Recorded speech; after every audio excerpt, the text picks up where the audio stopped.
Good day, guys. This video will be the install for the BRP Gen 5 models, Ski-Doo or Lynx. These bumpers are identical for two machines and the installs are identical as well. So in this video we're going to be installing the one for no poly skid plate, which is this blue one here that we're going to install in this machine. And if you guys aren't sure on which one you have, this is the easiest one to tell. So you can visibly see the casting underneath here. There's no factory poly skid plate installed on this one because you can see the casting from the underside, which we supply this lower skid plate option, which is gonna go and cover everything back to the back of the A-arms all the way up front, and it's gonna mount to the lower section of our bumper. And we'll show you our other two options. We're going to cover the install for the three bumper options that we have. The other two are for the full body skid plate and the deep snow skid plate. I'll show you those here next. Full body skid plate and the deep snow skid plate, these will be your other options. So the full body skid plate is this one piece design. It has no lower skid plate option to attach to. These lower arms attach to the bottom of the skid plate. And if you're a little bit curious, we have a really good diagram on our website to show, but these are approximately 8 5/8 wide, 8 3/4 inches wide at the widest part of the skid plate that comes right here. Usually you can see it sticking out in between the A-arms. It is visible that it sticks out here. The deep snow skid plate is quite a bit narrower, so you don't see it looking down from the A-arms, and is approximately 4.5 inches wide through that center section of that skid plate. So the first step is you guys got to take your hood off and take the pipe out. There's your sensor on your pipe. Take all this stuff off and kind of just leave it loose here. And the front nose cone, there's a couple torques. Take the nose piece off so that you can open this up to be able to slide the bumper through. So that is going to be your first step. Get all that stuff set off to the side. And with the hood off, this is the same steps for all of these bumper installs. We'll explain how to do the install for these two sections here right away. But the first thing you're going to do to mount the upper section of the bumper, our tabs for the Gen 5s are welded on the back. And in the casting on these machines, there's two factory dimples on each machine, and these are meant to be drilled out, these little bosses. So there's a little dimple. You're going to drill both of these out on each side for our M6 bolts. So drill these out with a 1/4 inch bit, and you will install those with the supplied stainless hardware with the M6 bolts and stainless washers and nylock nuts. We're going to jump ahead here a little bit. With that front bumper installed, with the bolts out back here, the bottom of these two for the full body skid plate and the deep snow skid plate, we supply backer washers that are CNC cut out of aluminum in this profile, and we'll give supplied stainless hardware to install that. So the way these are going to install, once you get the bumper mounted, you'll be able to drill through from the outside of the bumper through the poly skid plate and use the sandwich washer on the back side or the top side of the poly skid plate, and then you can sandwich it together. Same for this piece. This little tang will install on the back side of the bumper and bolt through on the lower section. So this front bumper will work with the deep snow skid plate or the no poly skid plate option, which is why it's important to make sure you order the right one for your machine. All right, so this would be your first step. I've already drilled these out. I've got a 1/4 inch bit where these two bosses are. just so you understand. Your factory bumper mounted up here. We're gonna drill both these out on each side. And that's your first step for the ones with the poly skid plate. So the no poly skid plate, after you drill these out, we're going to install this lower piece before we put the bumper on. We need the room to be able to drill out on the tie rod boots. We're gonna drill out these two rivets and pound them out. And we're gonna drill the 1/4-inch drill bit through. And these two bolts, we're gonna use the longer supplied bolts in the kit.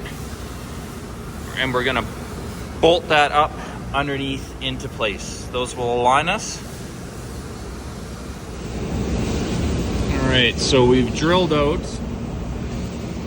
and then we just drill off the head and tap these out. They come out real easy. They're just aluminum rivets. So 1/4-inch drill bit, just break the head off, punch these two out, and there's gonna be these two rivets on each side right up front that we're gonna have to drill out. So if we line this up here, I'll just kind of show you.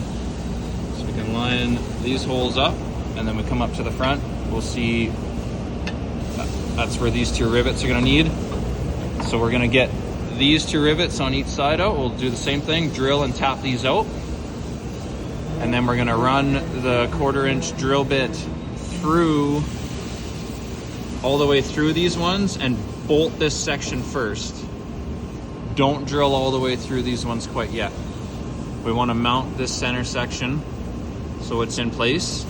And then we're gonna probably get a floor jack underneath here and push up on this center section. This spot fits really tight, so we want this pushed up as high as possible. And then we'll run and chase the drill bit through these holes, through these existing holes, and then we can bolt this section, and then we'll move on to the back afterwards once we get these 4 bolts in place. All right, we've walked the drill bit, 1/4-inch bit through these holes just to open them up just slightly. These front rivets here are out. They wanted to spin, so I'd use a pair of pliers on the inside just to hold it from the head from spinning to drill these front two out. And now we have these filings all in the belly. So we're just gonna use a vacuum since we've done all of our drilling. And we'll get all the filings out of here and make sure it's nice and clean. And then we'll start with our 2 bolts. They're gonna go with the head up, and then the washer and nuts on the inside to bolt that center section of this in place. And then we'll show you how to tackle the front 2 bolts next here. So we've got this loosely put in place here. I'm just using an Allen tool. You can use an Allen socket. These are number 4 metric. And we got the washers and the nylock nuts in both spots here. So we're gonna tighten these 2 up. We always recommend tightening the nuts on these instead of tightening with the Allen. Always finish tightening them with the nut side. So we're gonna snug those up, and we'll get on to mounting this front piece next. All right, we've tightened up both those 2 center bolts. We're on to the front now with the rivets out of the way. So this one's lining up really good. Sometimes what we've had to do is take a bottle jack or a floor jack with a block of wood and push up on here just to get this up in far enough. But what we're gonna do right now, this one's lining up really good. We're just gonna chase it quick with a 1/4-inch drill bit. And it's coming through into this location. So we'll just chase the drill bit through, and then we'll use our bolts. So forgot to mention, the 2 longer bolts in the kit are these 2. So we'll use those right away, and then the rest of them are the shorter bolts. So we'll get this mounted, and then we'll move on to the back. All right, we're mounted up front. Other bolts, stainless bolts, again, from the outside in.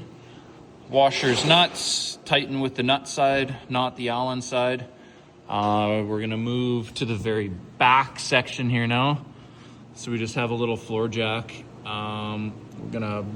Or bottle jack. I'm gonna bottle jack this up. There is a little bit of a space here, but once we bolt this through, it'll just pull it nice and tight. So easy to align. Obviously just drill through with the 1/4-inch bit again. Use the supplied bolts and washer and nylock on the back side. You'll be able to just get them in through that flange on the casting underneath. Once that's on, we'll get the main part of the bumper in and bolt it up. All right, this is what we've done here to help pull this piece up. Just a little bottle jack and kind of on the back end. And again, bolts, washers, nuts. You can snug it up with this, just don't tighten with the Allen head. Tighten with the nut. All right, we're just putting the front bumper in here now. So these pieces with that front nose cone out, you can open up these side pieces to get this in here.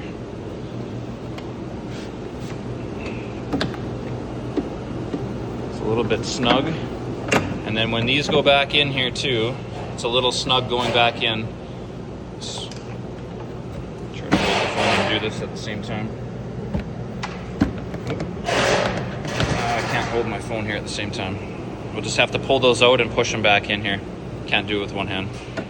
All right, we've pushed it in there. We had to pull it apart just a little bit to get it because it goes on each side of the stock bumper ears.